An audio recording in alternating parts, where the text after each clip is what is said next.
Hello guys, welcome to my channel on the J Vlog Stories, and for today's video, we will review the Realme 3. So tara guys, simulan na natin.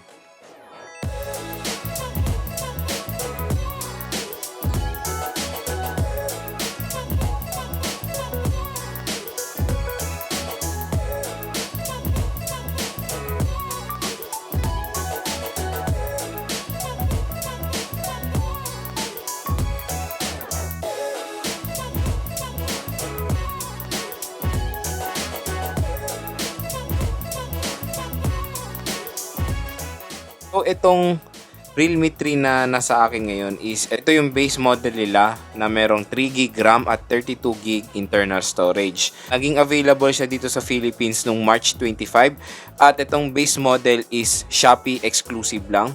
At pag umabot kayo dun sa flash sale, mapapurchase nyo na lang tong Realme 3 for only 6,290 pesos.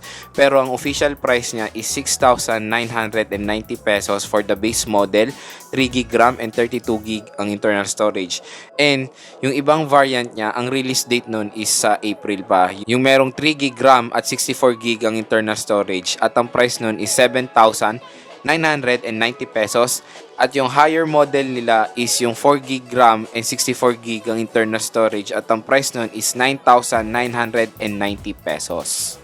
So yung pinurchase ko lang is yung base model. Ito yung kinuha ko, yung base model, kasi karamihan ng mga tao ngayon mas hinahanap is yung mas affordable na phone. So ito yung i-review natin, yung more budget friendly nila na model, yung 3GB RAM and 32GB internal storage. Available siya sa two colors, yung base model. Itong hawak ko is yung dynamic black and yung isa is yung radiant blue. First, pag-usapan muna natin yung design nitong phone na to. Yung back cover niya is gawa sa plastic, kung mapapansin nyo.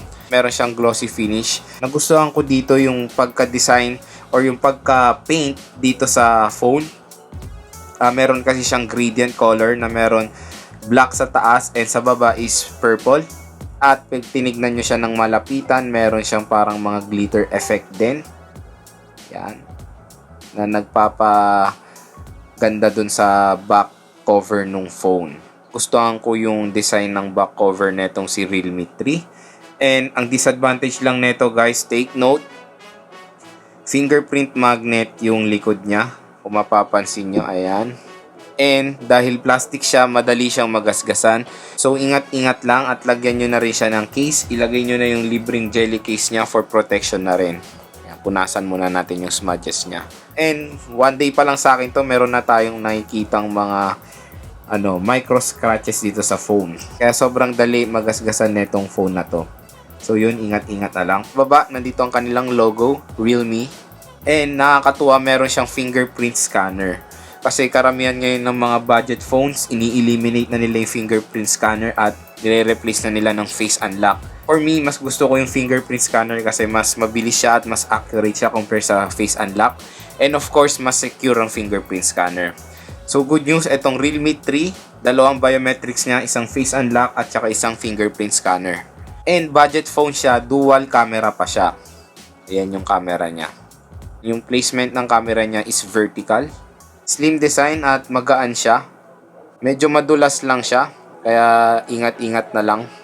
Sa rear camera niya, meron siyang dual camera. Yung main camera niya ay merong 13 megapixel f1.8 aperture at yung second camera niya ay merong 2 megapixel depth sensor. Yung rear camera niya guys ay merong HDR at merong AI detection. Ito naman tayo sa mga physical buttons ng Realme 3. Sa gilid, nandito ang kanyang power button. Sa taas, wala tayong makikita na kahit ano. Sa gilid, nandito ang kanyang SIM card slot. And take note, hindi siya hybrid. Pwede nyo siyang lagyan ng dalawang nano SIM card at isang micro SD card. And sa baba niya is yung volume rocker.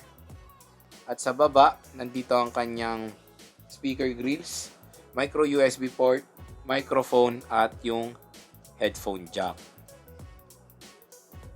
Dito naman tayo sa screen ng Realme 3. Malaki yung screen niya dahil meron siyang 6.2 inches HD Plus IPS LCD display at ang resolution niya is 720 by 1520 at meron siyang 270 pixels per inch at ang aspect ratio niya is 19 by 9.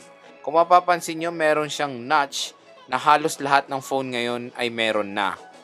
Kasi yan na ngayon yung trend yung notch kasi na-achieve nga nila yung edge-to-edge display. Pero yan si Realme 3, meron din siyang chin dun sa baba. Yung front camera niya ay merong 13 megapixel f2.0 aperture. Sa OS naman, out of the box, meron siyang Android 9.0 Pie na merong Color OS 6.0. Sa chipset, meron siyang MediaTek Helio P60. So yung chipset niya, ka-level niya yung mid-range phone ng Oppo na Oppo F9. Pareho silang merong chipset na MediaTek Helio P60. So, grabe, nakakagulat. Budget phone pero ganun ang chipset niya. Sa CPU, meron siyang octa-core CPU na merong 2.0 GHz. Sa GPU, meron siyang Mali G72. RAM naman, ito nga yung sinasabi ko yung base model niya. So, meron siyang 3GB RAM at ang internal storage niya is 32GB. Sa battery naman, meron siyang 4,230 mAh non-removable battery. Yung fingerprint scanner ng Realme 3, mabilis naman siya. So, i-test natin siya. I-place nyo lang yung finger nyo sa fingerprint scanner and the phone will automatically unlock. So, yan, try natin. Yan. Mabilis naman siya. And yung face unlock niya, guys, napansin ko, mabilis yung face unlock niya.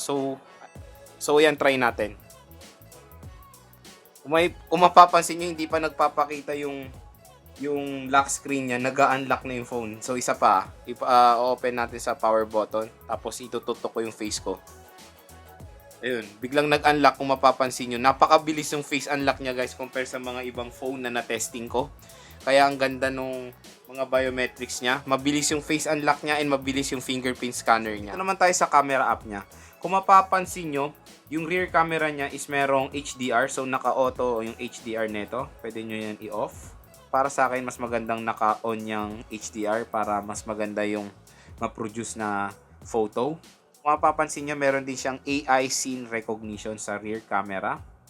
Tapos yun yung portrait mode niya, yung magpo-produce ng background blur. Ito naman tayo sa front camera niya. Kung mapapansin nyo, yung front camera niya ay meron ding HDR. So, maganda yan.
So guys, ang tanong, sulit ba tong si Realme 3?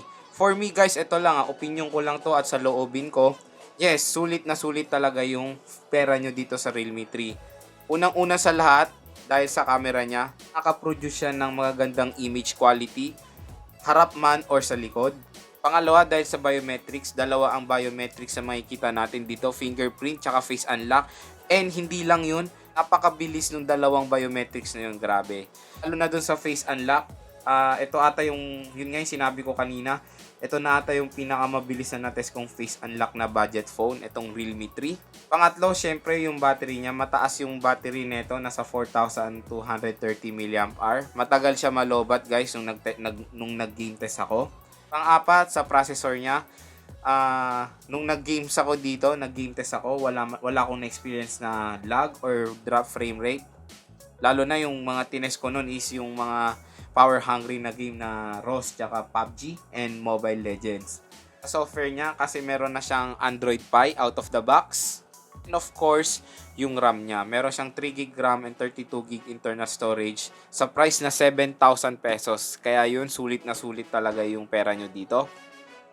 Para sa akin, ang napansin ko lang disadvantage nitong Realme 3 is yung micro USB port niya. Hindi pa rin siya Type-C. Yung mga sinabi ko lang naman na yun guys is opinion ko lang. Iba-iba naman tayo ng opinion. Kaya para sa akin, sulit yung pera nyo dito sa Realme 3. So yun guys, doon naman po nagtatapos ang ating video. Kung nagustuhan nyo po yung video, don't forget to like and share.